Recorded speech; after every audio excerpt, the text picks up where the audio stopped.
Hello दोस्तों, ये कहानी एक ऐसी लड़की के ऊपर आधारित है जो एक क्लब में काम करती है, जिसको एक अमीर लड़का उसे अपने प्यार के जाल में फंसाकर उसके साथ जोरदार तरीके से मजदूरी करता है और लास्ट में उससे शादी करके उसे बाद में उसे ऐसी हालत में छोड़ता है कि बेचारी उस लड़की को अपने ड्राइवर के साथ घपाघप करना पड़ता है। तो चलिए शुरू करते हैं हथियार के खड़े होने से पहले। मूवी की शुरुआत में हम एमी नाम की लड़की को ब्रुकलिन के एक क्लब में देखते हैं। एमी उस क्लब में एक बेहतरीन डांसर थी और ज्यादातर लोग उस क्लब में एमी की वजह से ही आते थे। एमी की एक बेस्ट फ्रेंड भी होती है जिसका नाम चमकीली था। एमी चमकीली के साथ अपने कस्टमर के बारे में बात कर रही होती है कि उस कस्टमर का नुनू कितना छोटा था, वगैरह वगैरह ऐसा कुछ। तभी एमी के पास उसका बॉस जिम्मी आता है। अब एमी उस क्लब की बेस्ट डांसर थी, इसलिए जिम्मी एमी को एक रशियन लड़के के पास भेजता है जो कि दिखने में काफी पैसे वाला और यंग था। एमी को सिर्फ पैसों से मतलब था क्योंकि उसके सपने बहुत बड़े थे। पैसे कमाने के लिए एमी किसी भी गुफा में धमाके करवाने को तैयार रहती थी। इस रशियन लड़के का नाम इवान था जो कि यहाँ बस अपने बाप के पैसे उड़ाने के लिए आया था। एमी इवान को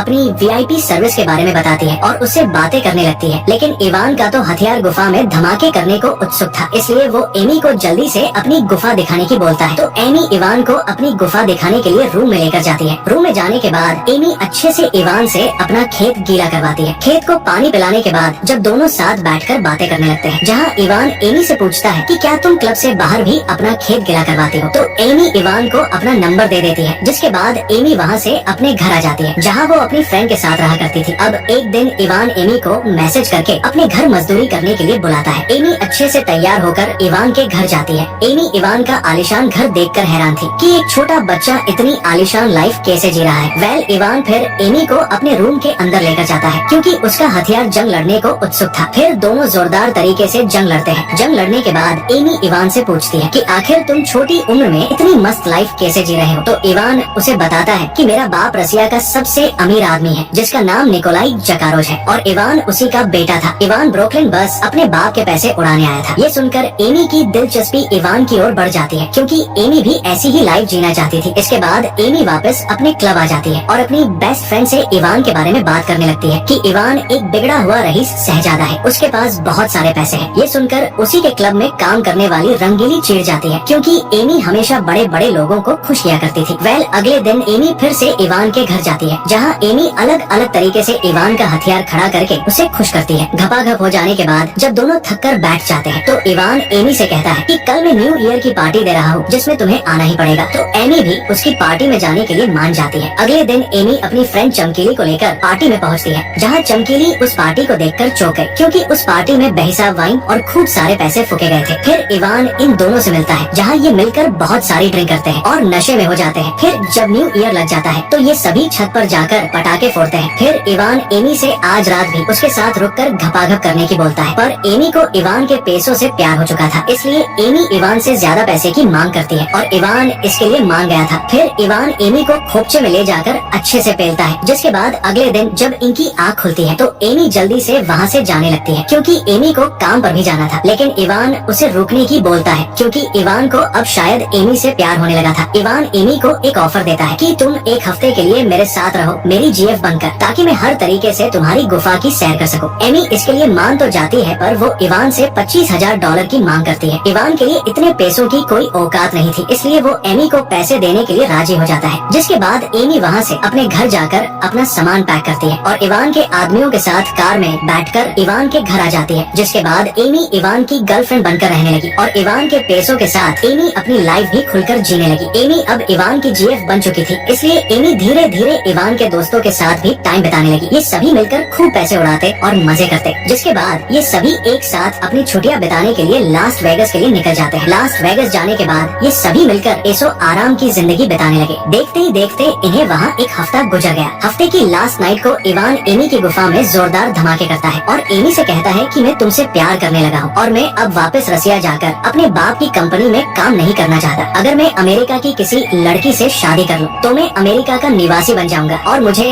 वापस रसिया नहीं जाना पड़ेगा। ये सुनकर एमी इवान से पूछती है कि फिर तुम किससे शादी करने वाले हो, तो इवान बताता है कि तुमसे शादी करना चाहता हूँ। ये सुनकर पहले तो एमी को मजाक लगता है, लेकिन इवान उसे बताता है कि मैं मजाक नहीं कर रहा हूँ, मैं सच में तुमसे शादी करना चाहता हूँ। एमी को लगता है शायद इवान सच बोल रहा है, इसलिए वो उसी रात चर्च में जाकर शादी कर लेते हैं। अब एक क्लब में काम करने वाली लड़की रईस खानदान की बहू बन गई थी, लेकिन ये शादी कितनी लंबी चल पाएगी ये देखने वाली बात होगी। वेल शादी करने के बाद एमी हमेशा के लिए क्लब में काम करना बंद कर देती है। इसके बाद इवान एमी की अच्छे से शॉपिंग करवाता है और ये दोनों अब हस्बैंड वाइफ की तरह इवान के घर पर रहने लगते हैं। लेकिन इवान की शादी की बात रसिया में उसके मूव डैड को पता चल जाती है, इसलिए वो इवान के मैनेजर टोरस को कॉल करके शादी की सच्चाई का पता लगाने की कहते हैं। तो टोरस अपने 2 आदमियों गेंडा और टकलू को इवान के पास जाकर सच्चाई जानने के लिए भेजता है। दूसरी तरफ इवान और एमी एक साथ होते हैं, जहाँ इवान के घर वाले उसे कॉल करते हैं, लेकिन इवान उनका कॉल नहीं उठाता, जिससे एमी इवान से पूछती है कि तुम्हारे घर वाले हमारी शादी को तो अपना लेंगे ना? तो इवान बताता है कि तुम टेंशन मत लो, मेरे घर वाले मान जाएंगे। तभी इवान के घर गेंडा और टकलू पहुँच जाते हैं, जो इवान के घर की बेल बजाते हैं, लेकिन इवान उनको यहाँ देखकर गुस्सा हो जाता है। तो गेंडा इवान से कहता है, हम यहाँ बस ये जानने आए हैं कि क्या तुमसे सच में शादी कर ली है? अगर शादी करी है तो मुझे तुम मैरिज सर्टिफिकेट दिखा दो, हम यहाँ से चले जाएंगे। तो इवान जल्दी से टकलू को अंदर ले जाकर अपना मैरिज सर्टिफिकेट दिखाता है। टकलू उस मैरिज सर्टिफिकेट का फोटो लेकर टोरस को सेंड कर देता है। फिर इवान धक्के देकर टकलू को अपने घर से बाहर निकालने लगता है। उधर वो फोटो जब टोरस देखता है तो वो अपना फैमिली फंक्शन छोड़कर वहाँ से निकल जाता है और टकलू को कॉल करता है, जिसे वो लाउड स्पीकर पर रखने की बोलता है, जिससे इवान भी टोरस की बातें सुन सके। टोरस इवान से कहता है कि तुमने तुम्हारी फैमिली की इज्जत मीठी में मिला दी, तुम्हें शादी करने के लिए एक क्लब में काम करने वाली ही मिली थी, तुम वहीं रुकना, मैं अभी वहाँ आ रहा हूँ। और तुम्हारे मोम डैड भी रसिया से निकल चुके हैं। इवान ये सुनकर डर जाता है कि उसके मोम डैड यहाँ रहे हैं। तो इवान जल्दी से अपने कपड़े पहनने लगता है और एमी से कहता है कि हमें जल्दी यहाँ से निकलना होगा। पर एमी बोलती है कि बस 2 मिनट रुक जाओ, मैं अपने कपड़े पहन लो। लेकिन इवान एमी की भारी नहीं रुकता और अकेले ही वहाँ से भाग जाता है। ये देखकर एमी भी वहाँ से भागने की ट्राई करती है, लेकिन टकलू चचा किसी तरह एमी को पकड़ने लगते हैं। एमी उससे बचने की काफी कोशिश करती है, लेकिन टकलू धमदार था, इसलिए वो किसी तरह एमी को पकड़ लेता है। गेंडा जब वहाँ आकर ये देखता है कि टकलू ने एमी को पकड़ रखा है, तो वो टकलू से उसे छोड़ने की बोलता है। जब टकलू एमी को छोड़ देता है तो एमी फिर से भागने की ट्राई करती है, जिससे गेंडा और टकलू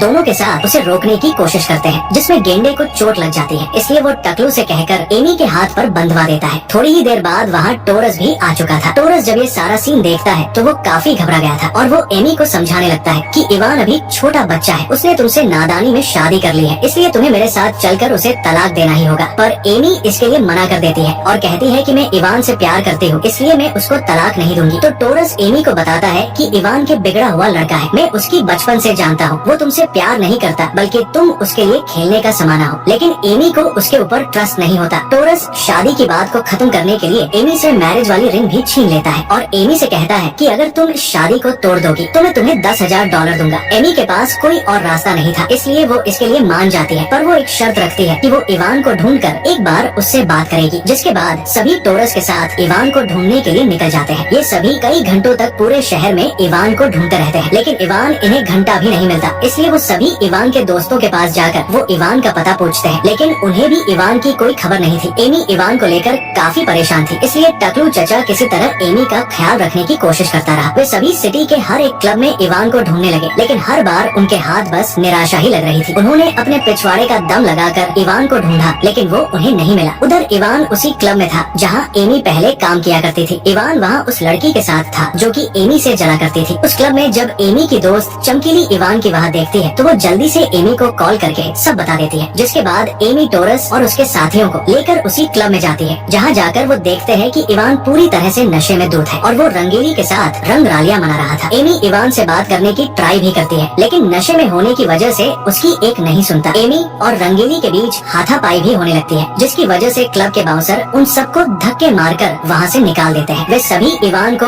अपनी कार में बैठाकर वहाँ से निकल जाते हैं। एमी कार में भी इवान से बार बार एक ही बात बोल रही थी कि ये लोग हमारी शादी तोड़वाना चाहते हैं, लेकिन इवान एमी की बातों का कोई रिस्पॉन्स नहीं देता। अगली सुबह इवान और एमी को कोर्ट ले जाया जाता है ताकि जल्दी से उन दोनों की शादी को तोड़वाया जा सके। इवान का वकील जज से टाइम लेकर उनका केस पहले लड़ने की बोलता है, पर इवान अब भी पूरी तरह से नशे में होता है। जज जब कैसे शुरू करता है और एमी से शादी के बारे में पूछता है कि क्या तुम ये शादी तोड़ना चाहती हो, तो एमी साफ साफ मना कर देती है कि ये लोग जबरदस्ती हमारी शादी तोड़वाना चाहते हैं। ये सुनकर वहाँ के हालत हो बिगड़ने लगते हैं। जब सबको ये पता चलता है कि उनकी शादी लास्ट वेगस में हुई है, तो जज उनसे कहता है कि जहाँ इनकी शादी हुई है वहीं इनकी शादी तोड़वाई जा सकती है। ये सब देखकर टोरस का सर फटने लगता है और वो इवान व एमी को लेकर सीधा इवान के मोम डैड के पास जाता है, जहाँ इवान की मोम गुस्से से लाल होकर आती है। वो सीधे आकर इवान को संभालने लगती है। एमी इवान की मोम से बात करने की कोशिश करती रही ताकि किसी तरह उनकी शादी को बचाया जा सके, पर इवान की मोम एमी से कहती है कि तुम जैसी टूची लड़की को हम हमारे घर की बहू बनाकर हमारे परिवार की बेइज्जती नहीं करवाना चाहते हैं। ये सब सुनकर टकलू को काफी बुरा लगता है, क्योंकि कहीं न कहीं वो एमी को चाहने लगा था। इवान का नशा उतरने के बाद वो अपनी मोम की बातें मानने लगता है और उनके साथ लास वेगस जाने लगता है। एमी इवान से बात करने की ट्राई करती है और उसे जाने से रोकती है कि ये लोग हमारी शादी तोड़वाना चाहते हैं, तुम इन्हें क्यों नहीं रोक रहे हो, तुम तो मुझसे प्यार करते थे। तो इवान एमी से कहता है कि मैं इन्हें नहीं रोक सकता, मुझे मेरे मोम डैड की बात माननी पड़ेगी, और वो जाकर प्लेन में बैठ जाता है। अब एमी इससे काफी सैड हो चुकी थी, पर टकलू उसे किसी तरह समझाकर प्लेन में बैठा देता है। प्लेन में जब इवान के मोम डैड इवान को समझाने लगते हैं और अपने साथ रसिया चलने की बोलते हैं, तो इवान गुस्से में आकर अपनी मोम से बोलता है कि आखिर तुम मुझसे क्या चाहती हो, मैंने ऐसा किया क्या है, मैंने बस मजे करने के लिए एक क्लब वाली लड़की के साथ शादी ही तो की है, इसने कोई गुनाह तो नहीं कर दिया। ये सुनकर एमी को भी गुस्सा आ जाता है और वो इवान को भला बुरा कहती है कि अच्छा हुआ मैं तुम जैसे चूतिए से तलाक ले रही हूँ, वरना मेरी लाइफ झंड करके रख देता। तो इवान की मोम भी एमी की बात से सहमत होती है, क्योंकि इवान एक कमजोर इरादे वाला लड़का था जो अपनी जिम्मेदारियों से भाग रहा था। इसके बाद सभी लास्ट वेगस पहुँचते हैं, जहाँ ये कोर्ट में जाकर एक वकील को हायर करते हैं, जहाँ एमी तलाक के पेपर पर साइन करके इवान को तलाक दे देती है। टकलू वहाँ सभी से बोलता है कि इवान को एमी से बुरे बर्ताव के लिए माफी मांगनी चाहिए, पर इवान की मोम कहती है कि मेरा बेटा किसी से माफी नहीं मांगेगा। ये सुनकर एमी भी पीछे नहीं हटती और इवान की मोम को गालियाँ देने लगती है, जिसे देखकर इवान के डैड को बड़ा मजा आने लगता है। फिर एमी की टकलू के साथ इवान के घर भेजा जाता है, जहाँ वो बस एक रात के लिए रुक सकती थी। रात को टकलू और एमी दोनों आपस में बातें करने लगते हैं। टकलू एमी से दोस्ती करने की ट्राई करता है, लेकिन एमी टकलू के साथ अभी भी बदतमीजी से बात कर रही होती है और टकलू से कहती है अगर तुम्हारे साथ वो गेंडा नहीं होता तो तुम कब के ही मेरा खाता खोल चुके होते। पर टकलू माना कर देता है कि मैं ऐसा आदमी नहीं हूँ, अगर मुझे ऐसा करना होता तो मैं अभी भी तुम्हारा खाता खोल सकता हूँ। तो एमी कहती है कि तुम्हारे हथियार में दम ही नहीं है। ये बोलकर एमी वहाँ से सोने के लिए चली जाती है। अगली सुबह टकलू एमी को उसके घर छोड़ने के लिए जाता है, जहाँ जाने से पहले टकलू एमी को उसकी शादी की रिंग वापस देता है, पर एमी कुछ नहीं बोलती और सीधे टकलू के ऊपर चढ़ जाती है, क्योंकि एमी भी कहीं न कहीं टकलू को चाहने लगी थी। और इसी बकचोदी के साथ इस मूवी की हैप्पी एंडिंग हो जाती है।